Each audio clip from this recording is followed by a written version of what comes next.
इतनी तगड़ी आपने आंधी चला दी है कि वो समाजवादी के लिए बड़ी टेंशन बन गई है। समाजवादी के जो जिला अध्यक्ष होते थे वो कभी एसी के रूम से बाहर नहीं निकलते थे, लेकिन वो गली गली में घूम रहे हैं। तो ये कोई समाजवादी पार्टी की जागीर नहीं है और इंशाल्लाह हम जब तक जिएंगे इनको डरा डरा कर जिएंगे।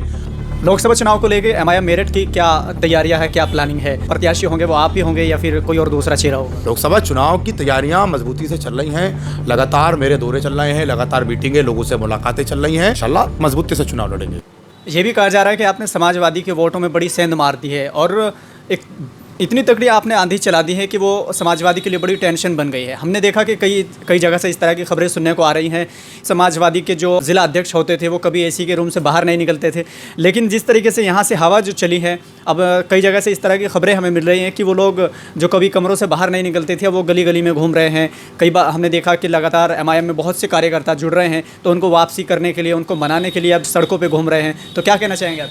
देखिए, ऐसा है, पहली चीज़ तो ये कोई समाजवादी पार्टी की जागीर नहीं है।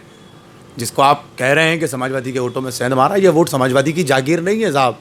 समाजवादी पार्टी के हक़ में इसलिए इस्तेमाल किया अपने वोट का, इस वोटर्स ने, कि समाजवादी पार्टी ने 2012 में रिजर्वेशन देने की बात कही थी, रिजर्वेशन नहीं दिया, लॉलीपॉप पकड़ा दिया गया। समाजवादी पार्टी के दौरे इख्तियार में कितने फसादात हुए, आप देखिए ना, कितने दंगे फसाद हुए, और उन दंगों में सबसे ज़्यादा तादाद मरने वालों की मुसलमानों की।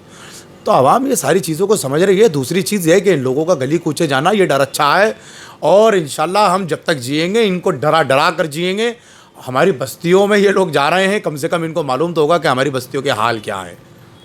लोकसभा चुनाव को लेकर एमआईएम मेरठ की क्या तैयारियां है, क्या प्लानिंग है? लोकसभा चुनाव के जो प्रत्याशी होंगे वो आप ही होंगे या फिर कोई और दूसरा चेहरा होगा? देखिए, हमारी पार्टी कैडराइज पार्टी है, और दूसरी चीज़ यह है कि तमाम लोगों के सवाल थे कि एमआईएम ने किस तरीके से इलेक्शन में काम करके एक तरफ रख दिया कि कोई और कैडराइज ऑर्गेनाइजेशन भी इतना साइलेंट तरीके से काम नहीं करता। तो ये तो हमने साबित किया कि हमारी पार्टी कैडराइज पार्टी है।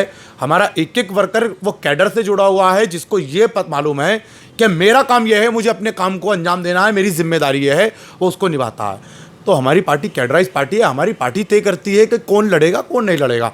लोकसभा चुनाव की तैयारियां मजबूती से चल रही हैं, लगातार मेरे दौरे चल रहे हैं, लगातार मीटिंगें, लोगों से मुलाकातें चल रही हैं, और लगातार हम जो है लोकसभा के लिए अपनी मजबूती से ज़मीन को तैयार कर रहे हैं। और इंशाल्लाह लोकसभा का इलेक्शन करीब है, इलेक्शन से पहले पहले हम अपनी पूरी तैयारी करके कंप्लीट कर देंगे इंशाल्लाह। और वो उसके बाद जो पार्टी फैसला करेगी, जिसके हक़ में टिकट होगा, इंशाल्लाह मजबूती से चुनाव लड़ेंगे।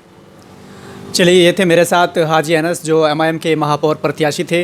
आपको जानकर हैरानी होगी, वैसे बताने की ज़्यादा कुछ ज़रूरत नहीं है, क्योंकि आप भी जानते हैं कि जीतने वाले की इतनी ज़्यादा चर्चा नहीं है जितनी हाजी अनस की है। अपनी मंजिल मकसूद तक पहुंचने में सिर्फ चंद कदम की दूरी पर ही ये रह गए थे, लेकिन सबसे ज़्यादा चर्चा अगर किसी की है तो वो हाजी अनस की है। ये थे मेरे साथ हाजी अनस। फ़िलहाल के लिए इतना ही, मिलते हैं दूसरी वीडियो के साथ। अल्लाह हाफ़िज़।